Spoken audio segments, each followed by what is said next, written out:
Electromechanics and Hydraulics Machines Lab with subject code engine serial 48. And for today we are dealing with the experiment calibration of venturimeter.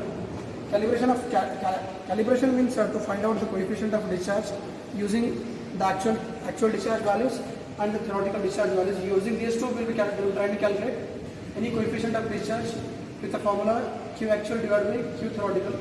And the major thing, what is the use of venturimeter is to identify or to find out discharge in any pipe flow by compressing the areas of the inlet diameter of the pipe and considering the throat areas of the venturimeter. So the observations and the formulas are written here. Before that, first we will try to see what is the aim of the experiment. Aim of the experiment is to find out the calibration value of a venturimeter and using that to calculate the coefficient of discharge and to identify the discharge values actual and theoretical. So the observations and formulas used. Observations are the first one, that is we will be using the inlet diameter. This inlet diameter will be of a diameter of pipe. We are using it as D1 5 centimeters, and using that the inlet area of that pipe flow will be considered as A1, that is pi by 4 D1 square is equal to 19.63 centimeter square. And similarly in the venturimeter, the throat diameter we are using it as D2, that is 3 centimeter, and its area, its corresponding area will be 7.07 using the value of A2.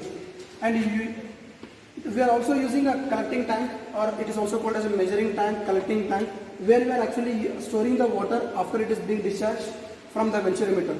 So that dimensions of the dimension of the measuring tank or collecting tank used here is 80 centimeter by 80 centimeter, which will be equivalent to 64,000, or it is 6400 centimeter square. The area is there here, it is 6400 centimeter square. Okay, and after that the formulas to be used. First one is the theoretical discharge. In the theoretical discharge we will be using A1, A2, that is area of inlet and throat diameter, into root of 2GH, where G is acceleration due to gravity. Its value is 981 centimeter per second square, or it is equivalent to even 9.81 meter per second square. H value, H will be the difference in the mercury level. The value of H will be from the difference in mercury level. So this is the formula used for Q actual, Q theoretical. After that, for Q actual, it is AH divided by T, where capital A is the area of measuring tank or the collecting tank. H will be the head value, and T is time taken to fill the 10 centimeter rise. Here the H value will be taking as 10 centimeters. H is it is the time, or it is the rise of water level that is considered. And also capital A, it is there written here, 6400 centimeters square. And apart from that, from the hook gauge reading taken, we will be calculating the difference value. That difference value will be taken as X. So using that X value, we are trying to calculate this small h value. That is your head of tank. Okay. Head of water H is equal to X into Sm by Sl minus 1, where X is the difference in mercury level from the observations taken. Sm is the specific gravity of mercury. Sl is the specific gravity of liquid minus 1. So specific gravity of mercury is 13.6, and liquid used in the tank is water. So its specific gravity is 1. So by calculating this, we will be getting difference value, or the H value. Head of water is equal to 1.6 into X centimeters. Okay, and this is the G value. Now to come to this, the table, observations table, what we will be using. Initially, we will be taking the hook gauge readings. In the hook gauge reading, there will be an initial reading value, which will not be changing for all the different sets. Initial reading will be the same. By changing the amount of discharge, there will be difference in the final reading, or the final reading will be changing. So difference of these two, initial and final reading, will be giving you X value, that is difference in the hook gauge. And after that, in the next column, we will be trying to take this time for 10 centimeter of rise. This 10 centimeter of rise, we are using it as for capital H. So that 10 centimeter rise we will be taking in the collecting tank. So whatever the time taken to fill the 10 centimeter rise, we will be taking in seconds, that is T seconds. And after that, using the formulas, we will be calculating the actual discharge and theoretical discharge. Thereafter, for coefficient of discharge, it is the ratio of actual discharge to theoretical discharge. So here are the notations written: Q actual, actual discharge; QTH is theoretical discharge; CD, coefficient of discharge. Done.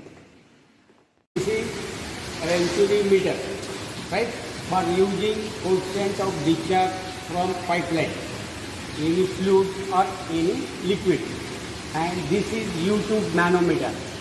U-tube manometer is required for finding pressure of the pipe, right?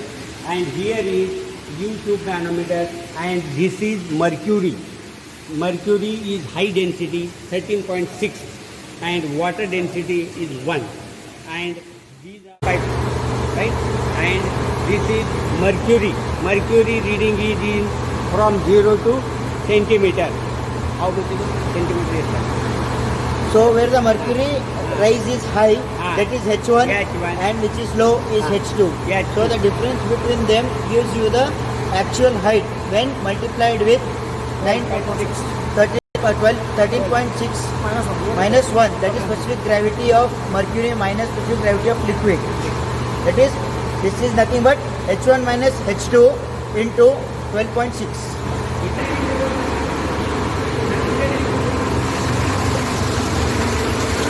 So the water flows into the water tank, which is of area 80 into 80 centimeters, that is 6400. And now close the valve. 30 watts. Now note down the water level.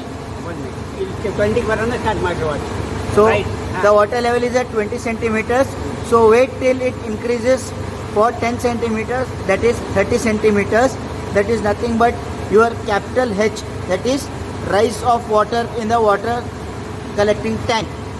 And this is the time taken in the stopwatch, that is small t seconds. ಪುನಃ ಹಾಕ್ಬೇಕಲ್ಲ